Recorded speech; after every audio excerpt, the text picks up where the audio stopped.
Oke, kita langsung mulai aja ya. Selamat datang di ulasan materi kali ini. Kalau selama ini kalian mikir mau bikin bisnis tuh harus punya modal yang gede banget, atau ngebayangin jadi pengusaha itu hidupnya bakal mulus dan indah-indah aja, well, siap-siap buat puter balik logika kalian. Hari ini, kita bakal ngegabungin realita pahit di dunia bisnis dengan strategi-strategi super cerdas buat ngebangun startup dari nol. Beneran nol rupiah. Udah siap buat resign dari kantor dan jadi bos buat diri sendiri? Pasti kalian langsung semangat jawab, iya dong, ya kan?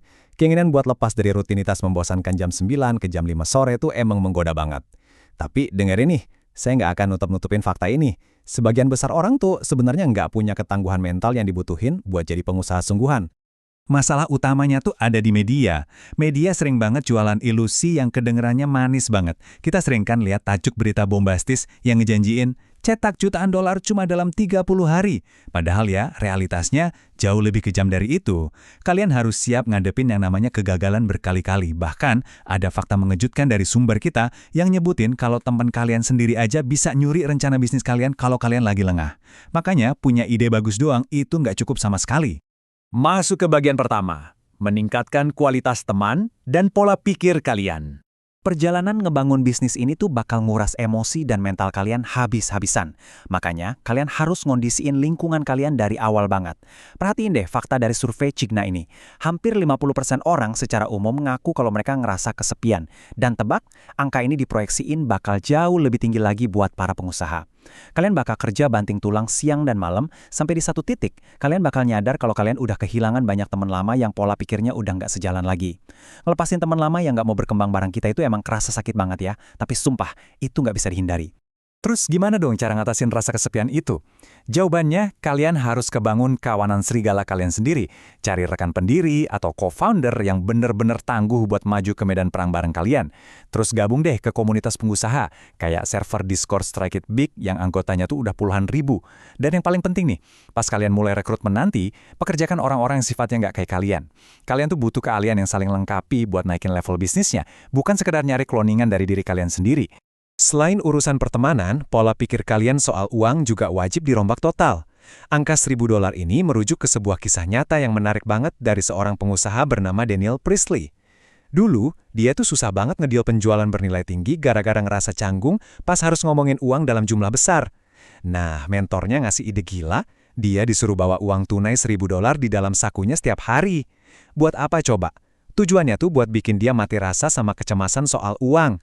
Jadi, angka yang tadinya kelihatan menakutkan banget itu, pelan-pelan cuma kerasa kayak uang saku biasa. Dari cerita barusan, kita bisa narik satu prinsip yang super penting nih. Berhentilah nganggap uang sebagai aset langka yang berharga dan susah didapat. Mulailah ngeliat uang itu murni secara objektif, ya cuma sebagai sebuah alat. Kalau kalian mau sukses, kalian nggak boleh takut ngeluarin uang buat investasi ke staff, stok barang, atau teknologi, yang pada akhirnya justru bakal ngebangun kekayaan jangka panjang kalian. Lanjut ke bagian 2, memulai tanpa modal eksternal. Sekarang kita masuk ke fase eksekusinya nih. Gimana kalau misalnya saat ini kalian bener-bener nggak punya uang sepeser pun? Jangan panik, karena ironisnya, nggak punya uang itu justru bisa jadi kekuatan super terbesar kalian pas mulai bisnis. Waktu di survei, 24 dari 25 orang bilang kalau alasan yang nge-stop mereka buat mulai bisnis adalah nggak ada modal. Ini tuh alasan paling klasik sedunia. Padahal ya, pengusaha Simon Squibb ngungkapin di sumber materi kita kalau 10 dari 19 perusahaannya itu dimulai tanpa modal eksternal sama sekali. Kok bisa malah nguntungin? Gini logikanya. Karena kalian nggak punya uang, berarti nggak ada yang perlu ditakutin buat hilang. Dan itu bakal bikin kalian jadi sosok yang super berani ngambil langkah. Jadi, poin krusialnya adalah kalian tuh sebenarnya bisa ngebiayain bisnis kalian sendiri. Anggaplah kalian punya satu ide layanan. Kalian presentasiin ide itu ke calon klien. Ingat ya, presentasi ide itu gratis. Kalau mereka setuju, kayak contoh konsep Coaster Ads atau iklan ditatakan gelas punya Squib yang dibeli sama United Airlines, kalian tinggal minta deposit 50% di muka. Nah, uang deposit itulah yang nantinya dipakai buat nutupin 100% biaya operasional kalian. Keren kan? Kalian pada dasarnya ngedanain bisnis secara mandiri, murni dari arus kas prapenjualan. Terus kalau nggak bisa prapenjualan gimana? Masuklah kita ke bagian 3, cara cerdas mencari dana. Iya, kita paham kok kalau nggak semua model bisnis bisa pakai sistem prajual. Kalau kalian emang terpaksa harus ngumpulin modal, mari kita bahas sumber pendanaan yang paling pertama, keluarga dan teman. Tony Fadell, sosok jenius penemu iPod, ternyata punya kisah kelam di mana dia mulai bisnis awalnya pakai uang dari pamannya. Apesnya, bisnis itu gagal total, dan Fadel harus mikul rasa bersalah yang luar biasa parah selama 15 tahun. Pelajarannya apa? Kalau kalian nerima uang dari orang-orang terdekat, pastikan kalian bikin perjanjian tertulis yang ngejelasin dengan gamblang kalau mereka bisa aja kehilangan seluruh uang itu. Pastikan hubungan kalian bakal tetap baik-baik aja, bahkan kalau skenario terburuknya beneran kejadian. Nah, kalau urusannya sama investor, ada satu hal yang sering banget disebut sebagai paradoks angel investor. Gini paradoksnya, kalau kalian datang ke investor murni cuma buat minta uang, tebak apa yang terjadi? Mereka biasanya cuma ngasih kalian nasihat.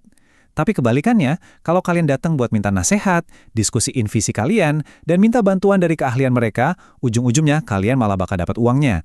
Uang di fase-fase awal bisnis tuh sebenarnya nggak terlalu penting kalau dibandingin sama wawasan, keterampilan, dan koneksi jaringan yang dibawa sama investor tersebut. Coba kita lihat gimana evolusi pendanaan itu biasanya berjalan.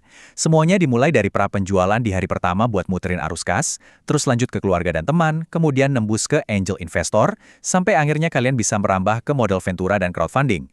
Ngomong-ngomong soal crowdfunding, platform kayak Indiegogo itu benar-benar luar biasa loh. Kenapa? Karena di sana kalian bisa memvalidasi seberapa besar minat pasar, sekaligus ngedapetin dana dari calon pelanggan sebelum produk fisik kalian benar-benar diproduksi massal. Sebagai bonus nih, ada satu inovasi pendanaan yang menarik banget, namanya pembiayaan berbasis pendapatan. Perusahaan kayak Clearco ngebantu kalian ngumpulin dana murni berdasarkan hitungan proyeksi arus kas kalian. Jadi kalau metrik bisnis kalian jelas, misalnya tiap $10 yang dipakai buat iklan, udah terbukti ngasilin pendapatan $100, mereka bakal ngasih kalian dana. Keuntungan paling gila dari sistem ini, kalian bisa muterin modal dengan cepat tanpa harus ngelepasin 1% pun kepemilikan saham perusahaan kalian. Nggak ada ekuitas yang hilang. Sekarang kita bergerak ke bagian keempat, sekaligus bagian terakhir kita. Sistem, proses, dan kelangsungan hidup bisnis. Karena jujur aja, sekedar berani memulai dan berhasil dapat dana, itu barulah pemanasan. Coba deh kalian ingat angka 72% ini baik-baik. Itu adalah persentase pemilik usaha kecil yang harus berjuang mati-matian ngadepin perasaan kewalahan dan burnout yang ekstrim. Bayangin aja, ada tekanan yang konstan setiap harinya buat menuhin target penjualan, bikin berbagai keputusan operasional yang bikin pusing, sampai kewajiban buat terus ngehasilin pendapatan. Beban berat kayak gitu tuh kerasa masuk akal banget kalau kita bandingin langsung sama kerjaan kantoran biasa. Di pekerjaan normal, kalian masih punya kemewahan buat bersantai, nutup laptop, dan matiin semua notifikasi tepat jam 5 sore. Bebas. Tapi sebagai pemilik bisnis, wah, tekanan itu nggak pernah tidur. Dia nempel terus 12 bulan dalam setahun, 24 jam sehari, 7 hari seminggu. Kalian nggak akan bisa lari dari fakta bahwa kalianlah satu-satunya nahkoda kapal tersebut. Terus gimana dong cara mencegah burnout parah kayak gitu? Solusi mutlaknya cuma satu, kalian butuh yang namanya sistem. Stres paling gede di dalam bisnis itu biasanya muncul waktu operasional kalian terlalu bergantung sama satu atau dua orang tertentu, atau yang paling parah bergantung 100% sama diri kalian sendiri. Kalian wajib banget bikin semacam manual operasional yang komprehensif.